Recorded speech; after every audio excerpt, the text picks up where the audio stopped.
this is Sanjukta, and today I'll be discussing on the topic of whether the environment influences us or we influence the environment. So what it means is that when the environment influences us, it is like, we are totally dependent on the environment for every single bit of thing. As for example, today, whether my boss was speaking properly to me or not, my son had done good in school or not, and many more things, whether my husband was happy or not, or whether he was angry on me or not. So there are many things which we feel that when we're dependent on the environment, when the environment influences us, the external or the environment becomes the external stimulus which affects us, and we react in different ways, and the reaction will come in different ways. When there is a good stimulus, it will react in a good way. When there is a bad stimulus, it will react in a bad way. So our life will be an up and down roller coaster ride if we are totally dependent on the environment. But when, I can influence the environment, or I have a strong hold on myself, then I will develop that inner potential to affect the environment instead of getting affected by the environment. Or sometimes not affect, but not get affected by the environment also means my potential is stronger than the environment. So this is what means by me influencing the environment, and the other one is the environment influencing us. So at the end of the day, it is a power game between us and the environment. So it's always a fight whether the environment will win or I will win. So if I'm influenced by the environment, or I am dependent on the environment, then it's like I have taken all the power from myself, and then I have given it to the hands of the environment. Whoever that person or the place or the thing, whatever I want, takes all the power.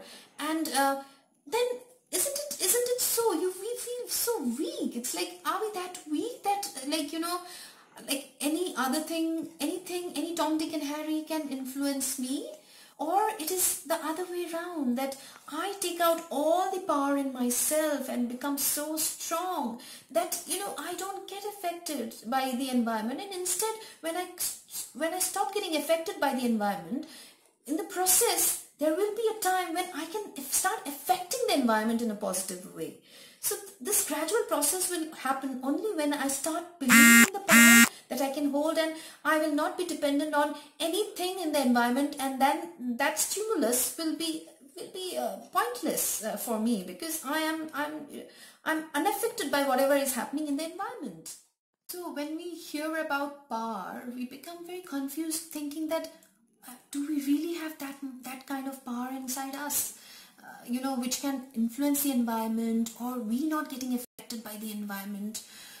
To tell you, yes, because science itself has shown that we have a lot of power in the form of evolution and in the form of mutation. So evolution, I think we all know that evolution is one of the examples of evolution is us human beings who have we have transformed ourselves from monkeys. So we were monkeys at one point of time with tails. We lost our tails. We have started walking straight, and today we are man.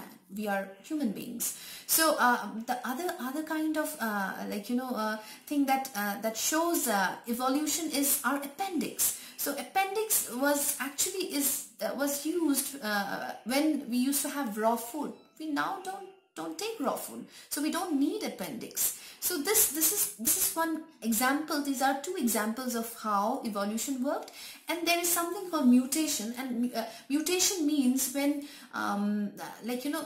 when a catastrophe or an apocalypse happens, a living being, a human being, or any kind of living being has the potential to immediately change its form and transform into something else which can adapt with that environment, and then can continue with that form forever. So this is mutation. So one of the example, very just in human beings, I want to give an example of mutation is the Nepalis and the Tibetans. So these Nepalis and Tibetans, they have an amazing ability to stay in those very high altitude places where there is 40% less oxygen.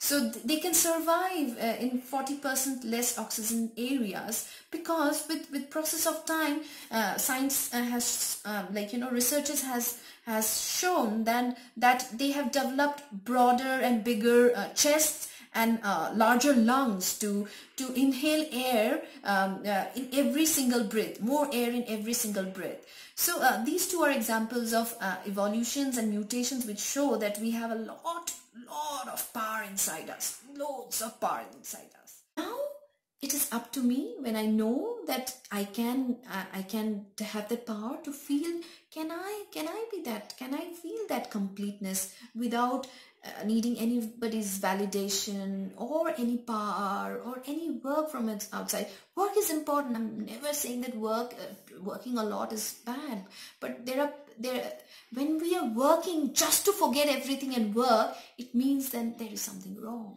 It means I'm very empty inside. Yeah. So now the question is, how and should I be going ahead with this incompleteness, or should I try and work on my completeness, that I am worthy of respect, I am complete in what I am. So this will decide whether I am finally happy, and irrespective of what is happening in my environment. So this will tell me that, whether I am actually absolutely happy or not. Absolute happiness means when I'm not affected by the environment. Relative happiness is when every small thing is, my happiness is related to every small change in the environment. Yeah. So so this is what I want to say about getting influenced by the environment, or we influencing the environment, or not getting affected by the environment. So thank you so much.